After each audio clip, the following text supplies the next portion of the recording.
ব্যাঙ্গালোরে আমরা এই করে প্রায় 2 বছর পার করে দিলাম, আর এখন চলছে আষাঢ় মাস, বাইরে ঝিরঝির বৃষ্টি। আর আমরার মনে হইলো অনেক দিন তো হইলো, এবার ঘর থেকে একটু নতুন রূপ দেওয়া যায়, যেটাকে বলে একটা ফ্রেশ লুক। যদিও আমরা এই রুমটা বিল্ডিং এ সব থেকে বেশি খোলামেলা আর পরিষ্কার, তবুও নিজেদের হাতের ছোঁয়ায় একটু রং পাল্টে দিলে মন্দ হয় না। আজ কিন্তু ডাবল কাজ চলছে। একদিকে উনি মানে আমার হাজবেন্ড যুদ্ধের প্রস্তুতি নিচ্ছে, মানে ঘরটা রং করার প্রস্তুতি নিচ্ছে, আর আমি অন্যদিকে চটজলদি রান্নাটা সেরে নিচ্ছি। কারণ পেট পুজো না হলে কি আর গায়ে জোর পাওয়া যাবে? রান্নাটা শেষ করেই কিন্তু আমিও ওর সাথে গিয়ে কাজে যোগ দেব।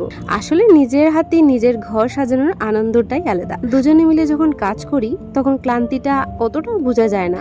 আমরা প্রফেশনাল পেইন্টার নই ঠিকই, কিন্তু আমাদের এই নতুন শুরুর পিছনে অনেক ভালোবাসা মিশে আছে। একটু একটু করে রং বদলাচ্ছে, আর সাথে সাথে আমাদের ঘরের মেজাজটাও যেন পাল্টে যাচ্ছে। আর রং করতে করতে অবস্থা দেখো আমরা। কিন্তু সত্যি বলছি, এই যে একটা নতুন পরিবর্তন একটা মনের ভিতর খুব শান্তি দিচ্ছে। ঘরটা যেন আগে থেকেও বেশি উজ্জ্বল হয়ে উঠছে। অবশেষে আমাদের মিশন সাকসেসফুল।